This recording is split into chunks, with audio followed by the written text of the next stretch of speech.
saules, bouleaux, mais aussi plantes herbacées et algues, que ce soit pour leur écorce, leurs bourgeons, leurs fruits ou leurs feuilles, presque tout y passe. Certains m'appellent l'ingénieur de la rivière. Je façonne avec beaucoup d'habileté les paysages des cours d'eau. Oh, mais rassurez-vous, personne ici ne s'en plaint.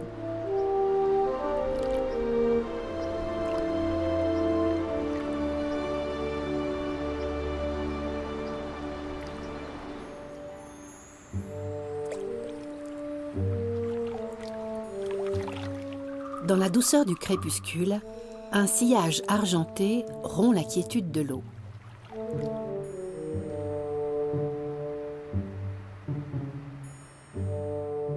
Le castor, c'est vraiment un animal fascinant de notre faune suisse et européenne. C'est malheureusement un animal nocturne, comme beaucoup de mammifères, et du coup on a beaucoup de peine à l'observer réellement. Par contre, on a la chance qu'il laisse derrière lui beaucoup d'indices de sa présence, beaucoup de traces, comme on peut le voir ici avec un arbre qu'il a rongé jusqu'à ce qu'il s'abatte. Il va faire comme ça des écorçages partout sur le territoire où il habite. Le castor est un nageur hors pair, parfaitement adapté à la vie aquatique. Ses pattes arrière sont palmées, sa queue aplatie sert de gouvernail et de propulseur et permet de freiner l'élan. Ses narines et ses oreilles s'obstruent en plongée et il dispose de paupières translucides comme des lunettes de natation. Il peut ainsi rester immergé jusqu'à 10 minutes.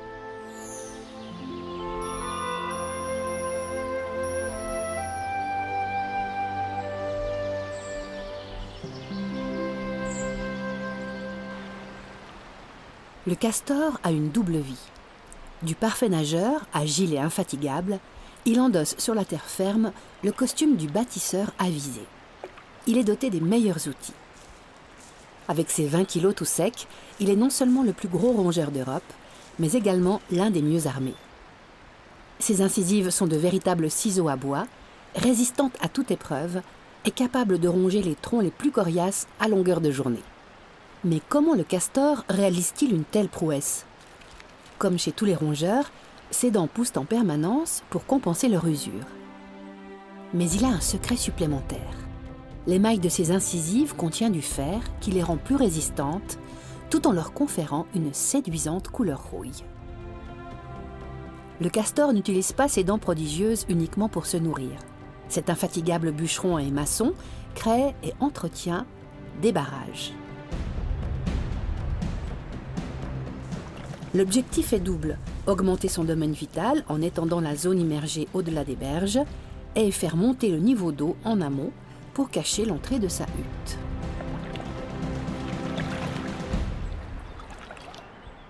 La hutte est faite de branches de bois colmatées avec de la boue.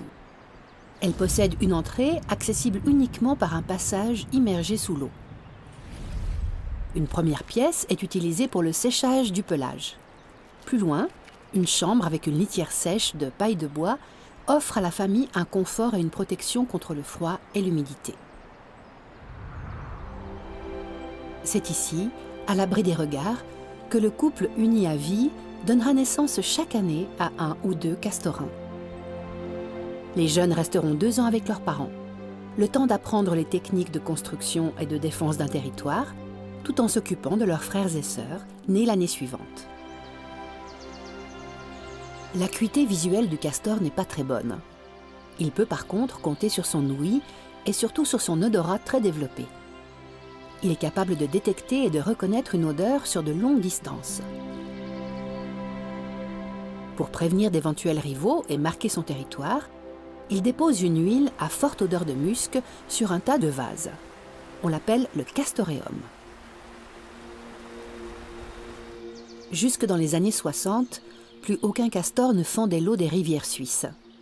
La destruction de son habitat et la chasse pour sa fourrure, sa viande ou encore son castoreum, utilisé en médecine et en parfumerie, avaient mené l'espèce au bord de l'extinction dans de nombreuses régions d'Europe. Le castor avait complètement disparu du territoire suisse au début du 19e siècle. Il restait une population en France, une population en Norvège et une population en Russie.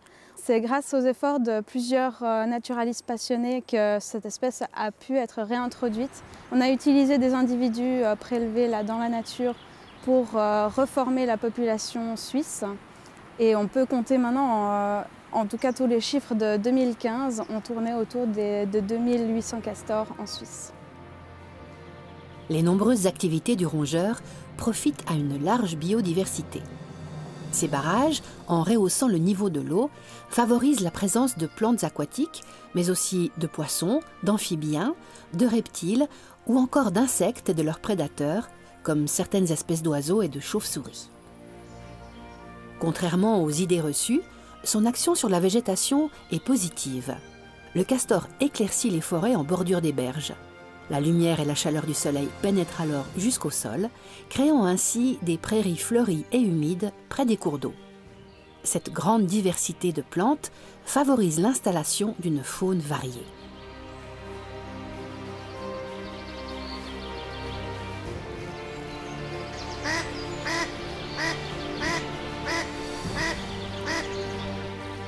Plongeurs, terrassiers, maçons, jardiniers, ingénieurs, charpentiers, bûcherons ou encore paysagistes, la liste des aptitudes du castor est fascinante. Été comme hiver, il est un acteur clé de nos cours d'eau, dont il dicte parfois le rythme. Travailleur acharné, espèce parapluie, dont dépendent bien d'autres.